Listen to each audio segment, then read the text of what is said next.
السلام عليكم ورحمة الله وبركاته. نحمده ونصلي على رسوله الكريم، أما بعد، فقد قال الله تعالى: هل يستوي الذين يعلمون والذين لا يعلمون؟ وقال الله تعالى: وقل ربي زدني علما. وقال رسول الله صلى الله عليه وسلم: اللهم إني أسألك علما نافعا. د معارف وزارت قدرمن معین صاحب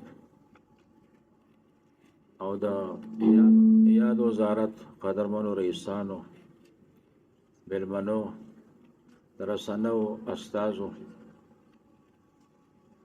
ډېر خوشحالی و چې د آزاد اسلامي افغانستان په چوکاټ کې نن د ترقۍ په لور باندې یو نوی قدم اخلو.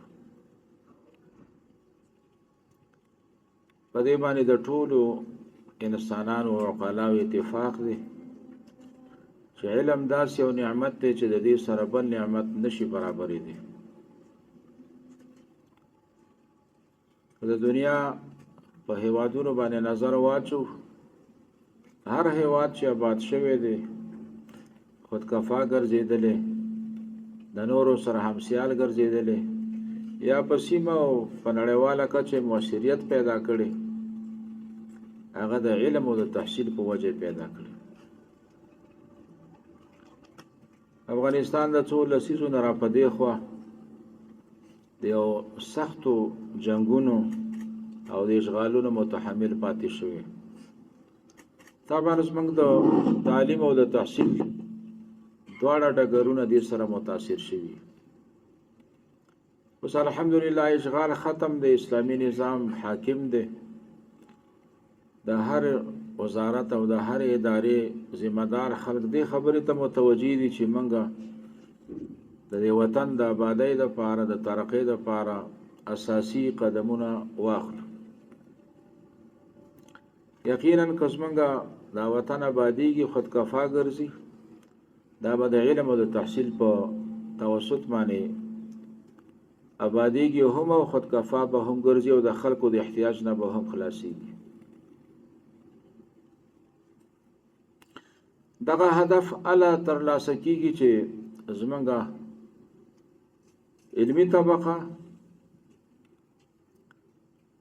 دا مضبوطه وي، زمونږ استاد چابک وي، زمونږ محصل چابک وي، زمونږ مکتب معیاري وي، لیسه معیاري وي، هغه کې استادان معیاري وي، نصاب معیاري وي، زده کړې معیاري وي، زمونږ کادرونه، زمونږ اداري پرسونل دا ټول معیاري وي. او دا حل معیاري برابرې دی شي چې د یو شفاف او کامیابې ازموینې په توسط باندې دې خدماتو ته خلق معرفي شي. نو یو شفافه آزاده پروسه چې د هغې د لارې مستعد کادرونه مناسبو ځایونو ته معرفي شي، دا د یو کامیاب او آباد افغانستان تضمین کوي. نن د معارف وزارت دا قصد او اراده کړې چې څنګه وړ کادرونه، وړ شخصیتونه مناسبو ځایونو ته معرفي شي، او په دې لاره کې چې کومه اداره جوړه ده او د نظام نمایندګي کوي، هغه الحمدلله ولس ته هم دا ثبوت ورکړی دی او نظام ته هم دا ثبوت ورکړی چې دلته شفافیت موجود دی، دلته د ولس او د نظام د امانت ساتنه دا کېدی شي. او تر دغه وخته پورې چې څومره ازموینې اخیستې دي او کوم نتایج اعلان کړي دي، هغه د ولس د رضا سبب هم ګرځېدلی دی او د نظام د خوښۍ سبب دا هم ګرځېدلی دی. نن یو قیمتي مجلس دی چې څنګه معارف وزارت وکولی شي دغه لوی هدف هغه ترلاسه کړو، او د دې لوی هدف په ترلاسه کولو کې موږ د هغوی سره په تعاون معنا سره همکاري او دا ورته اطمینان ورکوو چې انشاءالله په ډېر ښکلي انداز باندې شفافه طریقه باندې به ازموینې اغشتې شي او ستاسو سره په یو شریک تفاهم باندې او په یو شریک ملګرتیا باندې یو شریک عمل باندې به دغه هدف ترلاسه کیږي او کم نتایج او پایلې چې اعلانېږي هغه به انشاءالله ستاسې او د ولس د خوښۍ باعث ګرځي.